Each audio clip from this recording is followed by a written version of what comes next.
This one's called The Uneasy Horse. Hey, universe, how you doing? Welcome back, universe. We're finally back. No, we were just here already like 2 videos ago.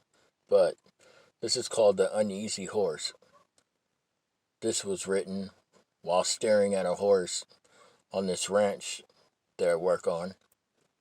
I don't work at the ranch, so I don't want you to get it all like he works at a ranch. Not saying that's bad. It'd be nice if I worked here, but I'm working on something that's here. So, needless to say, moving forward. Anyway, I get lost sometimes. You might actually see me outside audioing my thoughts because I believe it's fucking interesting how my mind works, how I pull in information, store it, how the brain works. I think is fucking phenomenal, like unbelievably nice. And it's interesting because I learn a lot. So I'd like to share it with you if you happen to see me outside and I'll be talking and no, I'm not talking to myself, but if there's nobody else standing there, I guess it could be that he's fucking talking to himself. But if you sit sideline and listen to it for a minute, you might get some pointers. If you run a business, I come up with inventions off the dribble, right off the natch throughout conversations. I'll just pop up with an invention, like, no problem. Or I might be talking about, how to better your production of your business that you already have. And I've never owned a business, but I'm basing this off of observation. Observation is the key. And when you have purity of perception and observation together, your perception becomes more keener and you're able to see what's missing right here. Like if you go into the grocery store, and I've never owned a grocery store or anything like that. I'm going off of observation.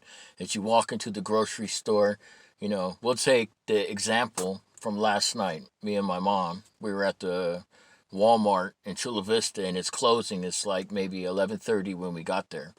As we're there, this one of the employees of Walmart, she comes by and says, "Hey, it's we're going to be closing at 11:58, so you guys who want to help." I was like, oh, okay, but there was two things wrong with that because she approached me, and I believe that she thought that maybe I was keeping point, you know, based on where I was standing in the aisle.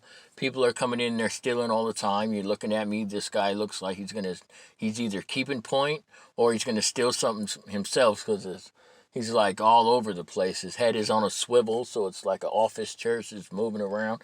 But excuse me, that's not even what it is. Actually, I'm just looking at the assorted products you have here at this Walmart, and as I'm looking at it, I'm like, you know what they're missing?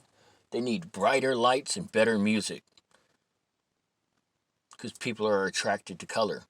But we'll move forward. So, anyways, as it's getting closing time and we're getting out of the store, we're in the line, and they only have two checkouts open.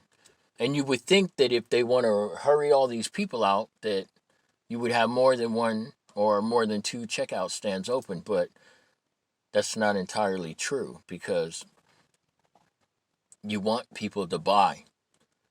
So, for weeks, I've been telling my mom, I've been talking to her, I said, this is my belief, and, I should be in charge of sales or something, or advertising, because I'm good with observation, what people want, what people buy, how they act, and whatnot. So, while I'm there, my mom starts picking up some M&Ms that she wouldn't have normally bought. She was not going to buy those fucking M&Ms. She would have went right past that shit if they had more checkout stands fucking open, right? And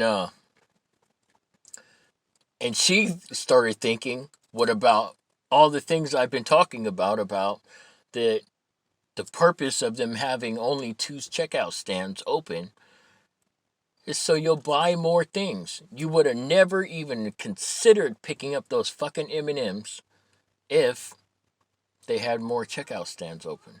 Do you think they think like that? I don't probably think so. I think it's more on the lines of laziness. It's closing time. Fucking, we're trying to get you out of here, but we're only going to have 2 open. You want to stay all this time. Now I'm going to make you stand in the line. But it's whatever. If you're looking at it from my point of view, I'd be like, that would be a good idea. You know why?